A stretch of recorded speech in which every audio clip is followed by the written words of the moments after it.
Brands Hatch is one of our favourite tracks actually in the game. It's kind of our go-to location when we want to actually test physics and things like that in the game.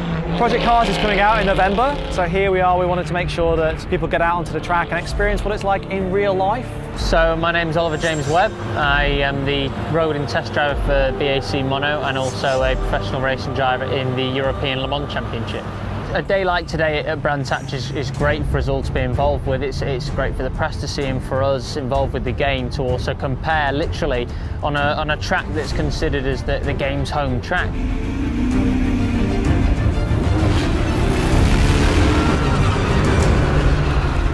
Single-seaters were amazing, really raw, like a great kind of raw experience. I had a moment sat in there where the wing mirrors were kind of like vibrating away, and I was very conscious of like the helmet around here as well. And I remember seeing that movie Rush, and for a moment, like every kid dreams, like, oh, I feel like a race driver.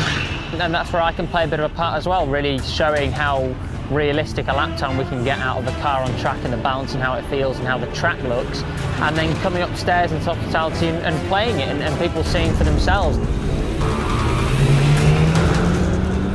The BMWs are fantastic. You put your foot down and they go like anything. My instructor was telling me to brake all the time, which is something that happens in real life, I guess, as well.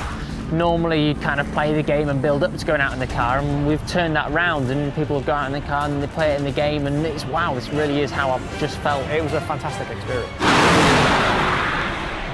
We've been making games for quite a long time, over 10 years now, and we've worked on two of the biggest racing franchises ever, Test Drive and Need for Speed. But we wanted to do our own thing, we wanted to make our own IP, our own franchise, and when we were doing that, we knew that we wanted to do it our own way. So I first started getting involved with Project Cars when I was doing some work with BAC and they needed a bit more help on the car to make it work in game. I was just kind of having to fiddle around at the end of the day, and we just decided to have a look at some of the cars and tracks. It is a massive risk, like making a game and then hoping 2 years later, 3 years later that the game actually is something that players actually want to be involved in.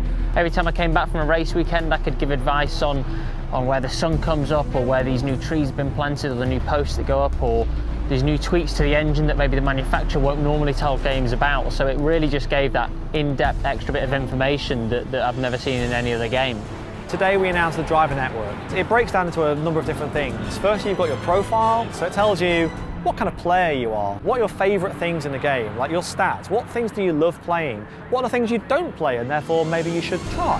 You also can compete in Driver Network Time Trial. The chances of you being online at the same time as your friend are quite slim, so asynchronously you can see his time, you can try to beat it, and if he's so far ahead of you, you can download his Ghost and see how he actually did that particular lap. There's also community events for people to take part in. These are things that are regularly scheduled, and sometimes they even have real-world prizes to actually compete for. There's also your Driver Network highlights. These are your prettiest pictures, your most proud moments in the game. We'll be curating the best bits on our YouTube and Flickr galleries as well. The community is extremely important to us. We wouldn't have been able to make the Project Cars without those guys, and we are supporting the community after release with the Driver Network. Everything you would have seen on the web, from screenshots to trailers, has been made by the community. They talk to us, they can private message me, other members of the staff, and they can see progress of how the game is being made every single day of the week. And that means that there's a certain level of confidence there that what we're making is something that the community really want to play. You can really have that pure simulation feel with the weather playing a part, and the treacherous conditions on the track, and the cars being as realistic as possible, and then fine-tune your AI and the other people to react how you want their aggressiveness and how they react, so you can really have the own custom game sitting in your living room at home. I mean, we are very kind of firmly putting our flag in the ground and saying, if you are craving an authentic, realistic experience with real-life licensed cars, real-life tracks from around the world, Project Cars is like your only choice this particular year.